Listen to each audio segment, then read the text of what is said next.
Hi everyone, welcome back to the London Football Show. First episode of the new year. Obviously, FA Cup action this weekend, but we'll get into that later on in the episode. We'll start off with like the Premier League, and obviously the European competitions in West Ham's case. So James, you start us off.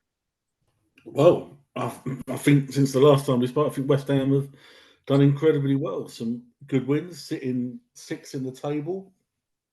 Notable wins against Man United at the London Stadium, which before that it started with a good performance against Wolves, beating them 3-0. And then that took us into a night at the Emirates, seeing our old mate Declan. And I think we dominated the game there and won 2-0 there, I think. So I think all in all, West Ham have done incredibly well. I think David Moyes now, any talk of him should only be positive now to the end of the season. If he's going to sign a new contract, then I think no one can complain about that. You're sitting sixth. You've qualified for the last 16 of the Europa League. You haven't got to play the knockout stage in February. You finished top of your group in the Europa League. Yes, you may have got your selection wrong against Liverpool in the League Cup quarter final, where he made six changes and made a number of big changes, which I think cost us. But I think at the end of the day, you look at it, you take sort of like he said it in his conference after the Brighton game on Tuesday night. Brighton meant to be our bogey team, yet we've took 4 points off them this season. An away win and a good 0-0 draw. And the draw at the London Stadium 0-0, yeah, okay, it wasn't a particularly good game, but it's kept that unbeaten run for West Ham in the Premier League. Another clean sheet, 4 clean sheets in a row in the Premier League. I don't think you can complain. And then now with the fixtures sort of coming up in the next few weeks with a couple of weeks off, we get players back. Yes, we've got the some players out because of their international duties, but I think we're in a good position. I think the transfer window is open, whether we bring in anyone. But I think, like a number of clubs, which we may talk about later on, we highlight other teams' problems. Most teams are looking for a striker, and there isn't many strikers out there that's going to come in and do a job. And I don't think we need to go down that route of doing another Danny Ings, buying in Danny Ings again and not really getting anything from it. But no, I think all in all, I think if you're a West Ham fan, I think you've got to be happy. I think you've got to be very happy, really. And to get victories against Man United at home and Arsenal away, and then if you chuck in the Tottenham away, you're winning in North London, both games away, you won both. That's pretty impressive for a team that allegedly has no sort of quality. The manager doesn't know what he's doing. He doesn't know who to select, but yet have spent Declan Rice's money well. And I think there's a lot of teams that would like the likes of Kudas, Ward-Prowse, Alvarez. I think a lot of Paqueta, he's well, class. Paqueta you can say, but then I'm, Class one. I'm going to maintain it, and I'll say this: you look at Kudas. People were complaining with David Moyes at the beginning, why are we not playing him? Why are we not playing him?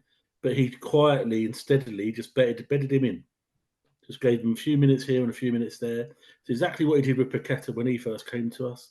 Exactly what he did with Jared. Jared Bowen was a January signing for us. It was a January signing, and that's a gamble when you sign anyone in January a couple of years ago. And look what he is now. You know, so I think good on David Moyes, good on the board sticking with him. I think they're good. They're offering him a 2.5 year contract. My understanding is that he's not signed it yet, but he's likely to sign it. But he's in no rush to sign it because he's in control. And my question is, if any West Ham fans out there are still doubting him, you can doubt him, but only doubt him and come to me with an answer of who you would replace him with, who can do the job that he's just been doing for the last 3 years. Give me a decent answer, someone who can come in and do more than what David Moyes can do, then I might accept it. But at the moment, there isn't because David Moyes is doing terrifically well and he Uh, needs a lot of credit for it. And I think if we had a highlight later on today, just imagine what he might have done at Man United if they just kept faith in him for a little bit longer. Could he have done 20 years at Man United? Possibly. that Possibly. is I'm glad you bring up Moyes because I had a question for both of you. So obviously, Brighton, for example, Deserby, he's got like so much credit, obviously, since he's come. Brighton, the style of football, obviously following on from what Potter did there. Brighton are seventh right now. Eddie Howe last season, Newcastle, he gets the praise, deservedly so. European football comes, Newcastle, their season's slowly falling apart. They're 9th now. So my question to you both, David Moyes 6th in the league. I don't hear anyone giving David Moyes credit. This is not West Ham fans, by the way. I'm just talking about in general. Is Yeah, he in general, he doesn't get credit. Is he underappreciated in this league? Is he underrated? Because Yeah. he's having a better season than De Zerbi, and I see Brighton even now. De Zerbi gets credit for Brighton where they are 7th, but West Ham are having a better season than Brighton. Newcastle are falling apart. Eddie Howe, I think he's under pressure. So is Moyes underrated? Does he get the credit he deserves in this Premier League? No, he doesn't get the credit he deserves. He's underrated because he's an old-fashioned manager. People don't actually look at what he's achieved, but when you compare him to the other managers like you just mentioned, experience buys you a lot. Experience buys you a lot in that Premier League and any sort of like top league in football. I think that's where like you can have 1 or 2 good seasons like you Eddie Howe's, the Brighton manager. Like prime example of Brighton. Who was the manager before the manager they got now? At Brighton. Where's he now? Yeah, it's very true. Yeah. Had 1 or 2 good seasons at Brighton. Everyone raved about him. Thought he'd be the next big thing. Where's he now? Yeah. So this manager at Brighton, good manager. He could go to Man United and do well in the first year, like Ten Hag has done, but they could have the same problem. He could end up at Chelsea, taking over from Chelsea's manager. You've got football is brutal, right? And if you want success, you can go out and buy it, no matter what. You can go and buy it, but it's not sustainable. Okay, it's not sustainable. All right. Okay. Now, what happens is, if you're, a club like West Ham, they went out. We got Pellegrini.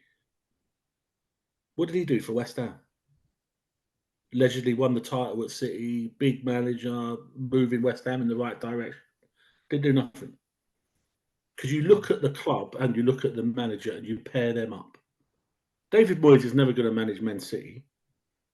David Moyes is never going to manage Liverpool. Because it's not the style of what that Liverpool and Man City team. Chelsea, never going to manage Chelsea. Not the style. But he was the fit for Man United when he took over from Ferguson, because he was the only one that was consistent at Everton for a number of years and stamped his authority at Everton that could have been the light for Ferguson. But Man United bottled it within a year and got rid of him. If they stuck with him, they could have had the success that Ferguson gave. That's a fact. And that's where you think, right, okay, you're talking David Moyes. He doesn't get the credit because he's at West Ham. But those who know football know right. And he deserves a lot more credit. But he's never going to manage. He's just like, this is my example of Graham Potter. They talk of him taking over from David Moyes. What is the difference? What's Potter going to bring that Moyes David can't Moyes is clear of Graham Potter. He's clear, man. But a year ago, before we won the European Conference, because West Ham are massive, obviously they've won European football. Yeah, that's what we are. They were talking about Potter. But this is where I get frustrated, and this is where I have not arguments, but I have good discussions with West Ham fans. I never really make a full judgment until the end of the season. I don't think any manager should be sacked during the season. I don't think there should be any transfer window in January. I think you do all your work. I agree with that. Yeah, you do all your work in the summer. You get your coaching team, you get your manager, you buy as many players as you want. The transfer window stops before the season starts. Yeah. And there's nothing happening. Okay, and you've got enough cover. Mourinho was one I first heard said this about he likes to have 2 players in every position. Right? So you can have a squad of 20, 22 players, 24 players. That's what you go with for the season. If you're that good as a manager and a coach and you believe in your team and the board of directors and the chairman and all that, then everyone's on the same equal front. Yeah. And that's how it should be. And the point deductions that are coming in now should happen at the end of the season, for the start of the next season. Everton go down. I don't think they will, because the 3 teams, unfortunately, that are already in the bottom 3, I think will stay. But say if they weren't and Luton, who I think out of three have shown that they want to attack and at least play football. You know, Burnley are doing well. They're playing that brand of football the company wants, but he's not once changed it in the 19 games he's played in the Premier League. Now, to me, you've got to change it because it's not working. Yeah. Luton have changed it by thinking, right, at home, we're going to go all out attack. And you look at the games they've played at home, they haven't won many, but they've only lost by the odd goal or draw. You know, so you've got to be able to adapt. You know, so I think Luton go, but I think the other three will go down. Sheffield United will go down, Burnley and Luton. So Everton will survive. But if they didn't, and they went down by the odd point, that deduction of the 10 points. But coming back to the manager situation, I think, you know, no one gets a sack during the season. No teams can buy players, and it's an equal playing field. Then, you know, you look at these teams now that can go out and spend this money in the January window. You know, is it going to make that much of a difference? Is you know, Liverpool signing someone, Arsenal signing someone, going to get them the title? Possibly. Is, you know, Everton, Nottingham Forest, Luton Town, maybe, you know, is that going to keep them up? Possibly. But reality is, keep it fair. David Moyes, like, he's in for the manager of the month for December. Will he get it? Probably not, because he's not favoured. I mean, he deserves it. Like, you know what? I've heard a lot about Newcastle's injury crisis recently, but I saw West Ham go to the Emirates with Mavropanos and Ogbonna. Ogbonna's on his last legs, and As well as a couple of years younger than your defender, Silva. Then Silva, but like, 37. Mavropanos has hardly played. You know. Yeah. But my point, I see Newcastle, like, they say injury crisis, but their club captain plays Lascelles. Like, he's there. It's not like they're not down to like fourth choice centre back and stuff like that. So, like, but this is what just comparing it to, like, to show how good a job Moyes has done. Newcastle's problem is, and what their argument will be, and I don't agree with it. I think they're just is that their argument will be is that they should have gone out and built 3 or 4 more players last year. They've got nice strength in squad. And they've got the money to go and do that, but they didn't. And I felt fair enough they chose not to. And Eddie Howe was showing that they didn't need to go and spend 50, 60 million on a player, then another 56 million. You know, they're looking to get Kelvin Phillips. You know, I heard about that. You know, that'd make a difference.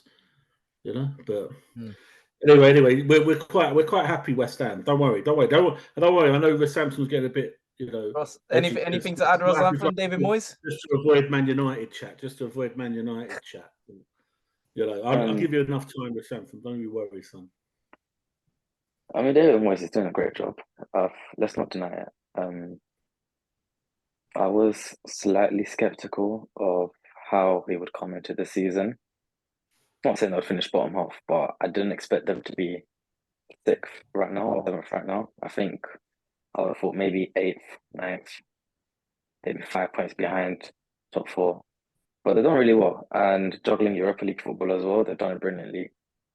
I think I do agree with you guys that Moyes is underrated. And I think that's highly due to the press, the British press. Like, I don't think there's this whole stereotype that, you know, we don't big up national managers. I mean, if you look on the history, Britain is not really known for great managers. And even if you look at Moyes, he's Scottish, he's not even English.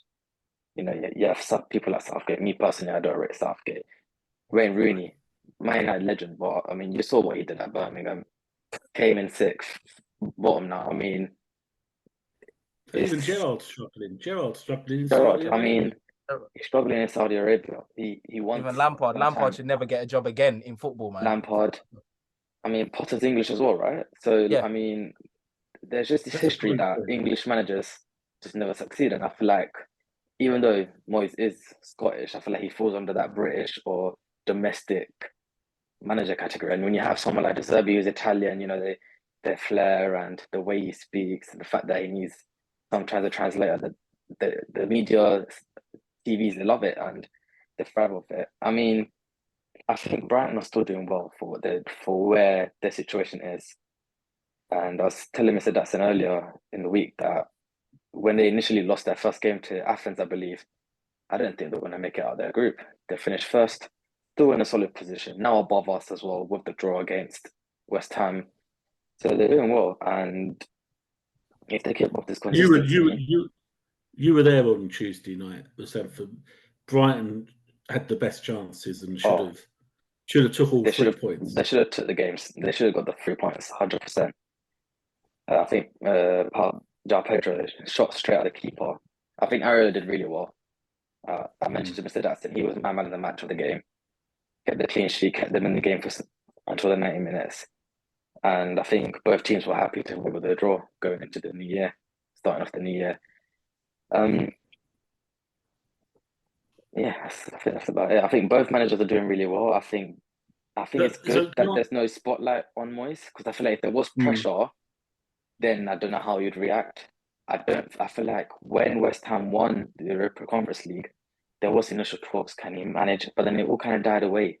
I feel like going back to the top six, I feel like Tottenham's great start took away that spotlight. Everyone was talking about Ange Postecoglou, his amazing run. Everyone was on Arsenal. Even out, like slightly to just drift off. Everyone was talking about Arsenal, they're going to win the league, whatever. It kind of took the limelight away from the Brightons, the West Hams, Everton's point deduction, the collapse of Man United. They kind of allowed these teams like West Ham, Brighton, these supposedly mid-table teams do their business and do their job on the pitch and be in the position they're in right now. You look at Villa as well. Villa are doing incredibly I completely well. forgot about Villa as well.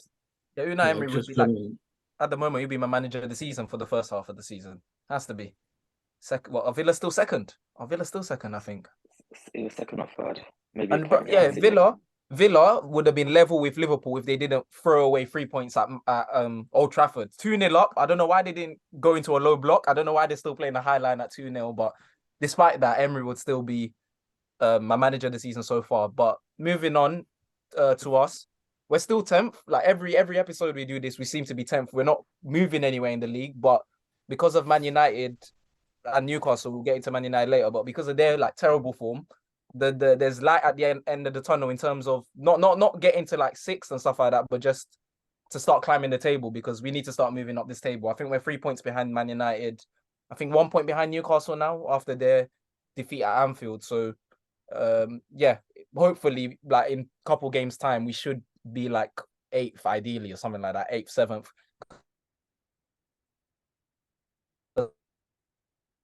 So a chance for us to move up the league. We got the League Cup in midweek. That's the highlight of my season so far, just the one shining light, because that's the only trophy we're probably going to get anywhere near. The FA Cup, anything can happen. That's only starting this weekend. So there's a long way to go in that before you even get to the quarterfinal. But the League Cup, we're in a semi-final now. We're favourites against Middlesbrough. So if we lose to Middlesbrough, then that will just summarize, that will just epitomise our season, and that'll be it. So a chance to make it to Wembley. So hopefully we can get the job done over 2 legs. But in the league, our forms is improving. It's still not amazing. We lost to Wolves not long ago. Sterling, I still haven't forgiven that, by the way. One of the most selfish moments in football I've ever seen, and I hate selfishness in football. For me, it's the worst trait. So he should have been subbed there and then. He got dropped for the game. What game did we just win? He was suspended for, I think, Sheffield United at home, but then he was dropped for the game after that, I believe, which I agree with. He should have been subbed there and then in the Wolves game when he didn't square that ball to Cole Palmer, and that cost us the game in the end. So, but other than that, we've picked up some wins. Because I think you're right. I don't think really anyone's interested in Chelsea in terms of winning the league or anything like that. Yeah, you've got a chance in the League Cup. I think they're more concerned about their players and all that. So, what's your viewpoint on Conor Gallagher? And like, there's a lot of talk about them offloading him at the end of the season or whatever. Like, even though he's been made captain by Poch and all of that, there's a lot to do with the sort of fair play money situation or something, and he wouldn't count for that. So, what's your viewpoint on? Obviously, he's a good player, but how much would you rate? Is he 40 million worth, 50 million worth? Yeah, I think anything above 40, I think we'll be stealing money from whoever's willing to pay that. I think he's 30-40 million player at best. For me personally, I know a lot of our fans don't want him to go, but me personally, I'm the opposite. I don't think he's Chelsea quality in terms of like where we want to go. I don't think he's good enough. I don't. But because of how bad we've been this season, he's probably been our best midfielder, but he shouldn't be our best midfielder, if that makes sense. Like Enzo He Caicedo should be. shouldn't He be. should still be learning his trade, and he should Yeah, still be sort of developing. But yeah, he because shouldn't be a Chelsea are first so teamer poor, at us. so where would you be? Would you be quite happy for him to go to Liverpool or Man United, like Mount would, or do you Yeah, think Palace would come back in for him because he had a good loan spell there? Like, what team, or do you think he would go abroad? I think I see him as in the Premier League. I feel like he's a Premier League type player. If anyone's willing to Palace, if Palace wanted him, I know West Ham were linked with him in the summer. I don't know, but West Ham seem to have like their midfield sorted now. But I think he's a mid-table Premier League player. I think I think that's his level.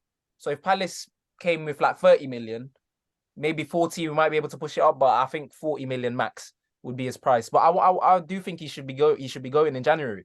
I do. I don't think he's good enough, even though he's been probably behind Cole Palmer. He's probably second if we did a player of the season vote now. He's probably been our second best player after Palmer. But yeah, I do want him sold. I know a lot of our fans, most of our fans want him to stay, but I'm in the minority.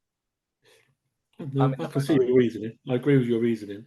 It's just Yeah, I think he's being forced to be their best player because of the yeah. form of others. Like off the ball, he's one of the best players in the league off the ball. But at Chelsea, in terms of a club of our stature, it should be what can you do on the ball. You need both sides of the story. Like Kevin De Bruyne works hard, but we don't praise De Bruyne for what he does off the ball. You praise him for what he does on the ball, his Yeah. assists, his long shot. If you're a high quality midfielder, Yeah, you're talking about what they've done with the ball, not exactly. So 100. Gallagher on the ball, he's not great, is he?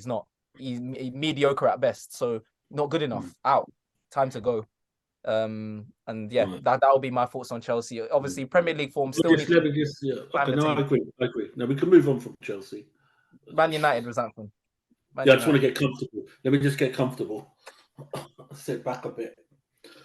Oh, You know they're on course Not for their so worst ever Premier League season. You know, I've seen like most goals conceded at this stage, least goals scored, most defeats at this stage of a season. They're going to do worse than Moyes' season. They might. Go on, Ross. I mean, New Year's, same United. I don't see anything changing. Yeah, new ownership, 25%. So Jim Ratcliffe comes in. Apparently, he's spoken to Ten Hag, and Ten Hag has reassured him and whatnot. I don't know how far that's gonna go. I'm gonna be honest. I've already said my verdict. I've already said my jury on Ten Hag. End of the season. He has one more season, one transfer window. That's his make or break. I'm willing to write this season off. I've already have. As a United fan, I have nothing to look forward to. I'm out here enjoying games as a neutral now.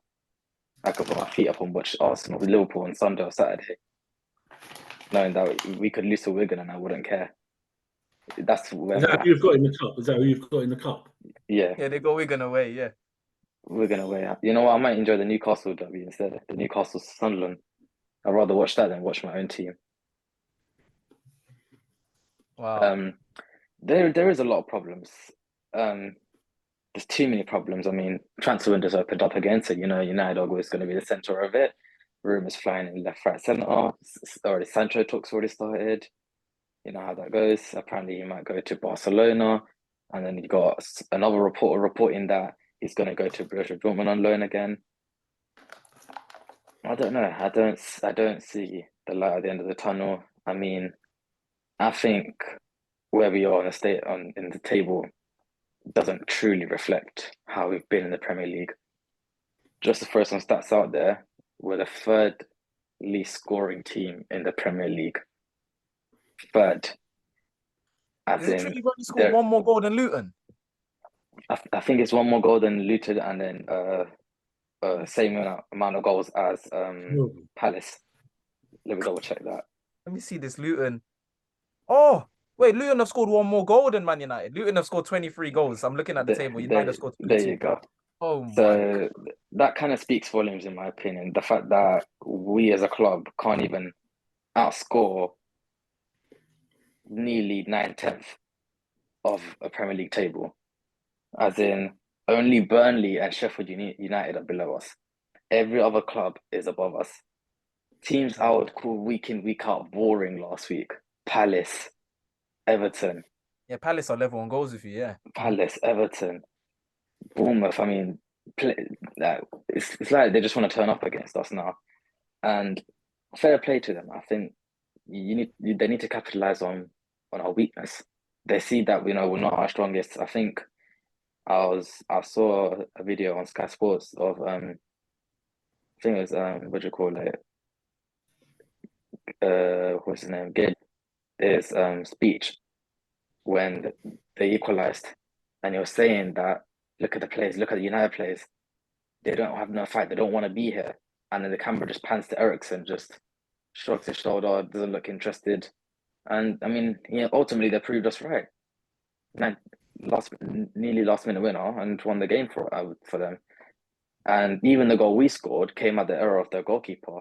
It was like a pity goal that they had to gift it to us. I wouldn't be surprised if there was some sort of scandal or corruption involved in that goal we got. Matt Turner was playing against them, by the way, all game, all game, man. He was playing against us completely, and we couldn't even capitalize on those chances. We couldn't bank on them, and then it doesn't help. Players like Elanga coming out, taunting us, going in the dressing room, dancing. And obviously, they can have their fun and whatnot, but it just stings even more knowing that these are players that I guess I would consider United rejects. Because if they weren't good enough for us, they have to go somewhere else, and they come and put a performance on our heads. It's making United fans and myself question: did we make a mistake? Did we let Elanga go for the wrong reason? Should Elanga be here and not Anthony? Why did we spend 100 mil on Anthony? These are questions flaring up now that I never thought I'd be ever asking myself this time last year or at the start of last season when we signed Anthony. There's a lot of problems. I don't think Ten Hag, just one man himself, can fix this. But he's going to need to do some recruitment internally, the backroom staff, whether it's getting rid of some players. For me, I've said personally, I think Marcus Rashford's time is up. I think he needs to move on. I think, unfortunately, him and the club aren't seeing eye to eye, or that they're not on the same wavelength. I think he's very inconsistent. I used to say he was the manager of this, and this, but we've seen him perform under Ten Hag and also underperform. So I can't blame the manager no more. There's the same person, same tactics that he was playing under. There's no reason for him not to be turning up this season. With something going on off the pitch, then fair enough, I do put my hands up and I can apologize. But then it doesn't seem like that. There's no sign of evidence of that. You see him coming out, getting a fresh haircut, dyeing his hair. He seems to be happy. You see him out partying or whatnot.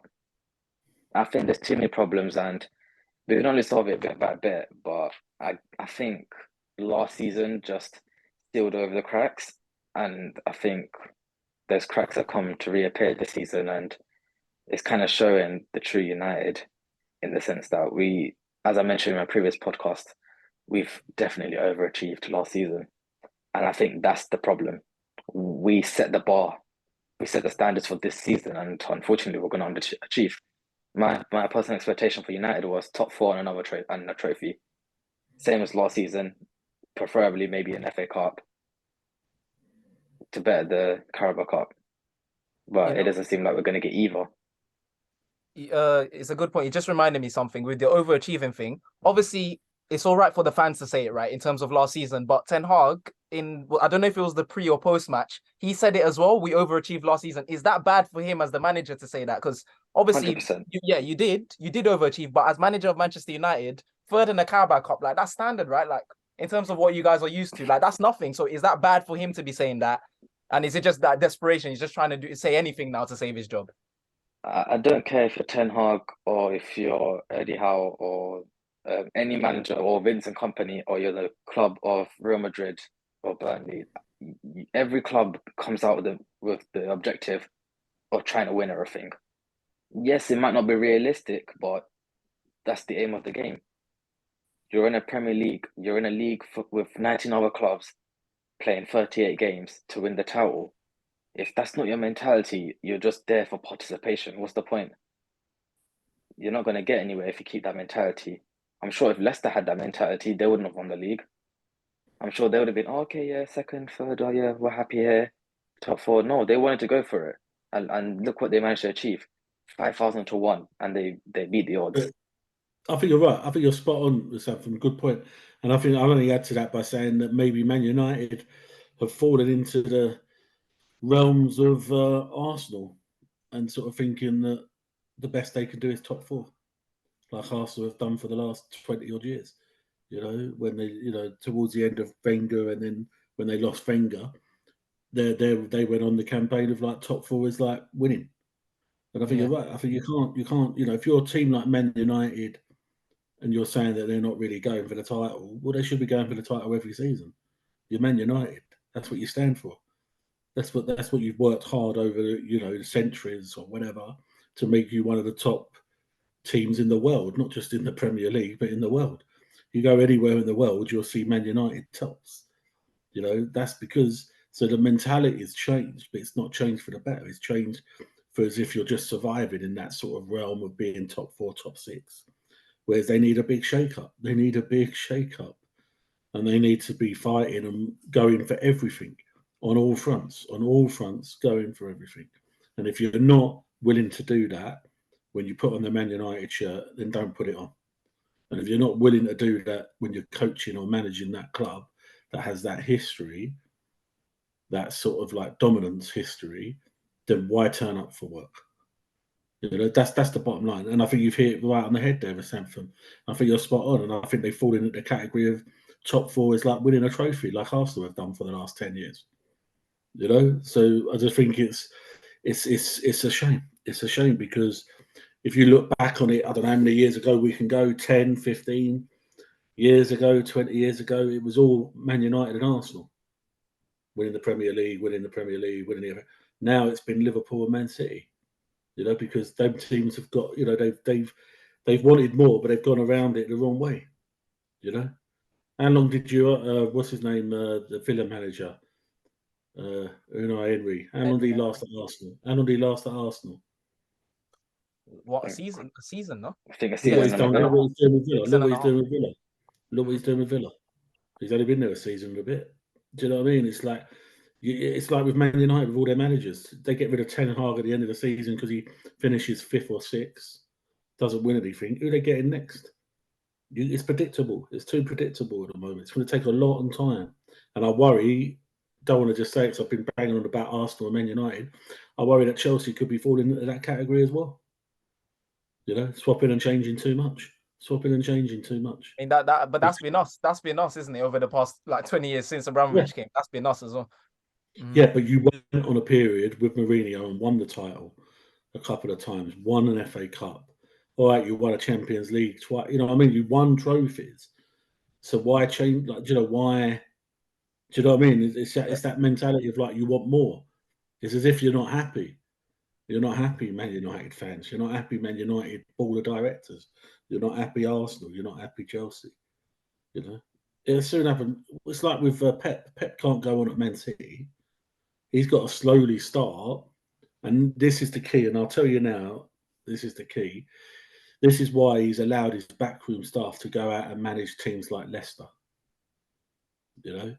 Because then they might take over him when he wants to. You know what I mean? Because you got to start that sort of. Pep ain't going to be at Man City for the next 5 years. But who's going to take over for him? They got to start. He's got to be part of that process. Succession plan, isn't it? Yeah, I agree with that. Anyway, Before we wrap up, we're not gonna. Before we wrap up, let's just go back because we might finish with the FA Cup. Before we finish with the Premier League, can we just remind ourselves then? Midway through the season, halfway through the season, out of three of us, which team is sitting better in the Premier League? West Ham. Oh, right, okay. Sorry. So West Ham are currently sitting the best out of the three teams that we represent in the Premier League. Having the best season of the three. Thank you very much. That's all I need to know. Move on to the last point, then see. So we're not going to preview the fixtures, but as this being the first round of the FA Cup, or the third round where like all the Premier League teams enter, we'll just predict FA Cup winner for the season. It could be wrong. We could be wrong as of this weekend. So just one team.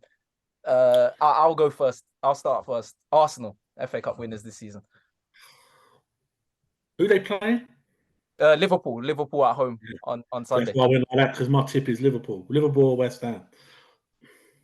Go on, Razanford. I want to say Man City purely because I think Liverpool will win the Prem. I think Oh, how Klopp faces Arsenal this weekend will kind of give me a better understanding of how Yeah, it's does not. he want to It's juggle not all his of this. priority. Yeah, good point. Good yeah, point. And you know then you what? got, I'm just and trying to then think in Europa a League way. as well. Yeah. He That's could why I was say, thinking. he Liverpool have might be Europa. satisfied with a Prem and a Europa instead of a Prem and FA Cup. Don't forget they got the semi-final as well. They're in the Carabao Cup as well. And Semi-final then 3 days after and then against Fulham. let's not, and Salah's gone to the AFCON. Yeah, so Liverpool are going to be weakened, and Arsenal, like having been in bad form recently, like Arsenal need it. There's more pressure on Arsenal on Sunday than Liverpool. Liverpool have the Europa League, which they're favourites for. The Carabao Cup, they're favourites for. If we met them in the final, they're favourites to beat us. They're the best team left in it. So I feel like not the bigger fish to fry like how Arsenal did last season, but Arsenal, this is it. FA Cup is the only fish because they're out of the League Cup. You can't rely on the Champions League. They might draw Real Madrid and it might be all over. So I feel like there's pressure on Arsenal on Sunday, and I feel like that could kickstart their season again, maybe. So yeah, I'll predict them to win the FA Cup this season. Yeah, That's yeah. me. No, But yeah, that's it. If anyone else, anything to add before we wrap up? no. All right. no, just Thanks happy New everyone Year, for watching. guys. Oh yeah, happy New Year to everyone as well. Being the first episode of the new year. So thanks everyone for watching. Like, subscribe, and share. We'll see you all again soon. Take care.